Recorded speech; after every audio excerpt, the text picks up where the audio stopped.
Nous sommes au centre culturel du grand magasin et de l'hypermarché Leclerc à Clisson, où, comme l'année dernière, du reste, nous assistons et nous prenons part à ce salon des livres avec une trentaine d'auteurs que j'ai plaisir à vous présenter parce que vous verrez, c'est parfois des gens très originaux et surtout, il y a quelques talents signalés ici et qui reviennent désormais régulièrement à notre salon culturel et dans cette bonne ville de Clisson. Alors on va faire un petit peu notre marché auprès de tous ces auteurs. Vous allez voir qu'ils sont très sympathiques. Alors oui, c'est un roman, c'est une fiction.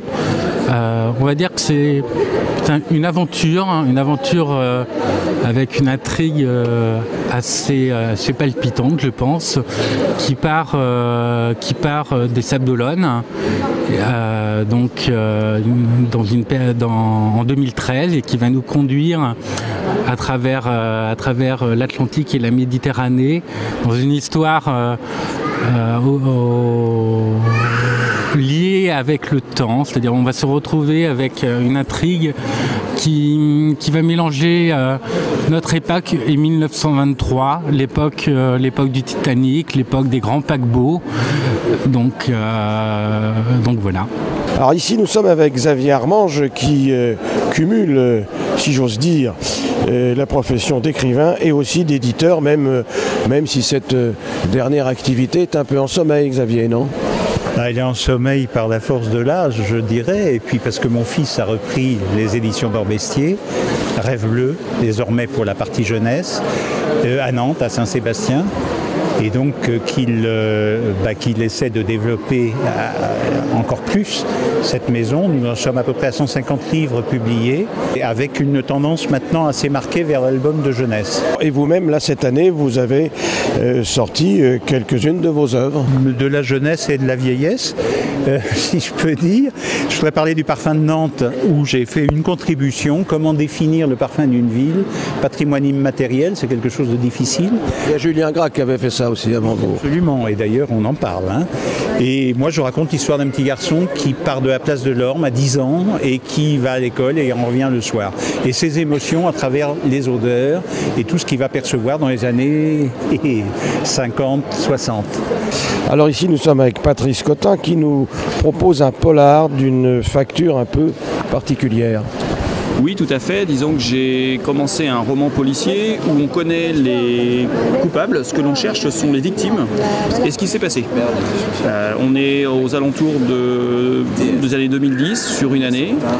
On part de Nantes et puis on voyage entre Angers, Montréal, à travers justement des faits divers, un problème aussi de culpabilité, de gens qui vont jusqu'au bout de ce qu'ils ont fait, d'autres au contraire qui regrettent ce qu'ils ont fait. Et à la fin, on découvre qui sont les victimes et quel acte s'est produit. Nous sommes maintenant en présence de Cyriaque Griffon qui commence à être un petit peu connu dans notre région en tout cas et particulièrement en Vendée. Alors, rien de neuf depuis Havana 505 ? Quelque chose en préparation ? Alors en tout cas la nouveauté est que j'ai rencontré enfin le héros de mon livre, Fernando Pruna aux États-Unis, à Los Angeles, cet été, et ça a été l'occasion justement d'échanger et finalement de nous retrouver comme deux amis. Vraiment, on a passé une semaine formidable, discuter aussi éventuellement un projet de continuité dans ses aventures, puisque quand on sait que c'est un personnage qui a ensuite qui s'est retrouvé dans les cartels de Medellín, je pense qu'il y a autre chose, il y a matière en tout cas à raconter une suite. Et on va demander un petit mot au secret de Coqueline. C'est l'histoire en fait d'une petite poule qui n'arrive pas à pondre d'œufs et la lune en fait tombe sur sa maison et elle va prendre cette blancheur en fait pour son propre œuf. Donc elle va faire en sorte de reconstruire une maison pour l'accueillir. Et évidemment tous les autres petits animaux de la ferme vont se poser la question de savoir où est passée la lune un soir et ils vont espionner chez Coqueline pour trouver la fameuse lune que Coqueline couve. Donc à la fin de l'histoire, il faut raccrocher la lune bien sûr, c'est un astre et elle va quand même trouver son petit amoureux à la fin de l'histoire et avoir de magnifiques petits œufs. Donc voilà, c'est une histoire toute simple de chez Gulfstream, l'éditeur nantais. Nous sommes maintenant avec Patrick Gillet. Patrick Gillet, voilà de beaux livres.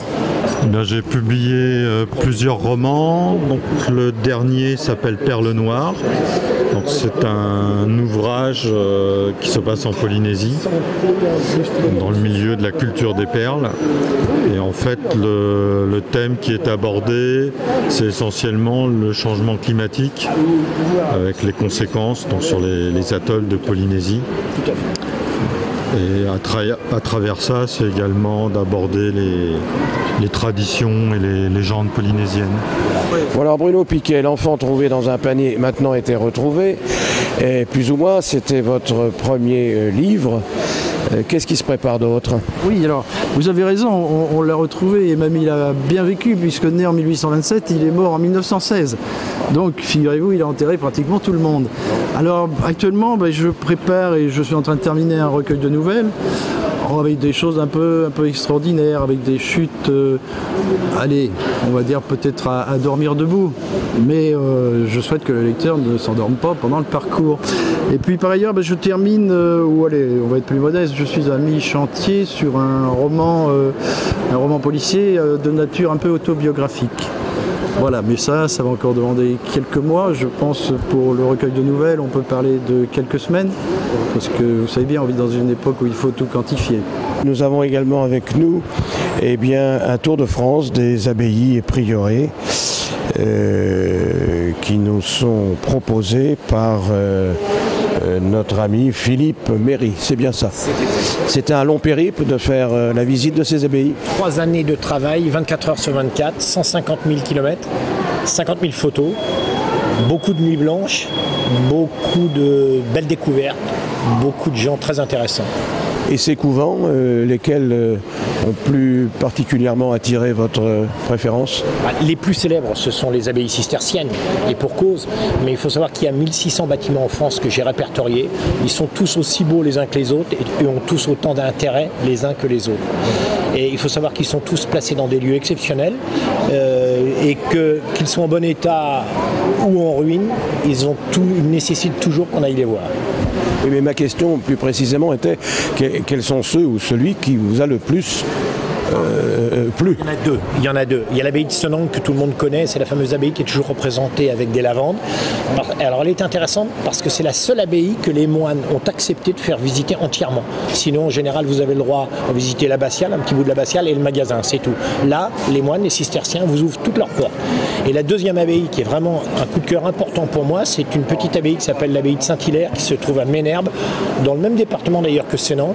C'est un bijou. C'est une petite abbaye en réduction qui est moitié construite, moitié troglodyte, qui appartient à un Parisien qui l'a rénové et qui la laisse ouverte quasiment au 4 vents toute l'année pour la visiter. Comme avec Yuna Wali pour son livre, ça c'est, vous allez nous dire ce que c'est, ça me paraît un peu ardu, non? C'est la transgression constructive. Alors c'est quoi ça, la transgression constructive?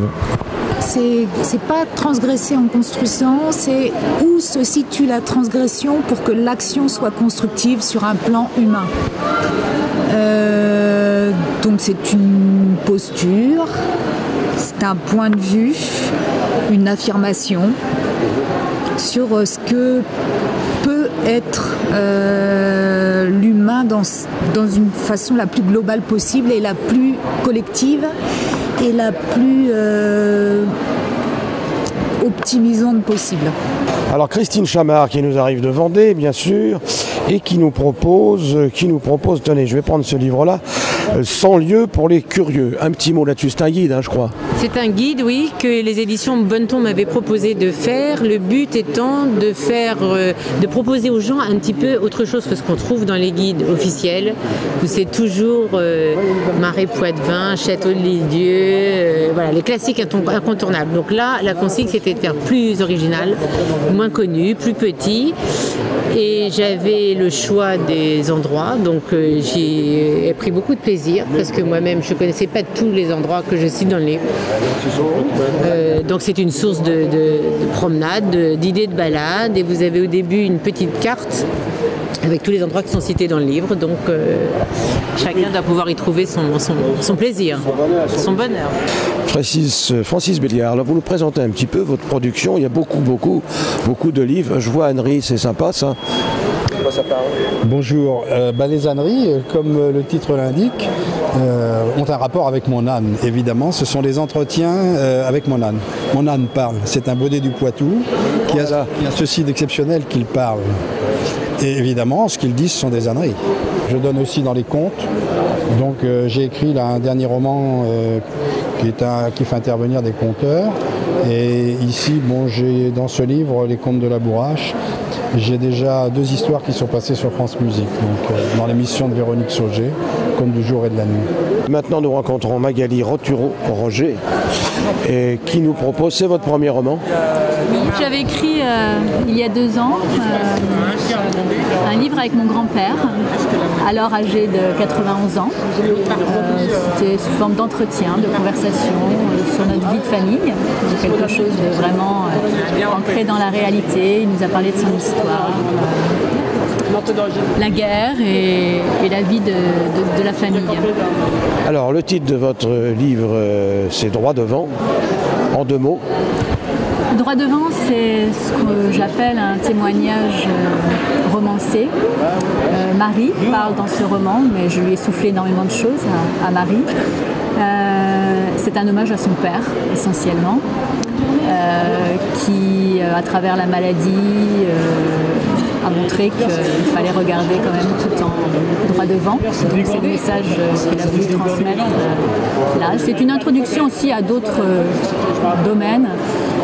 Elle parle du monde de l'éducation, de toutes ces petites choses qui lui polluent un peu la vie, qui la révoltent, qui bouillonnent un peu en elle. Et jusqu'à 19h ce samedi, le public aura pu aller à la rencontre de ces écrivains, pour la plupart locaux.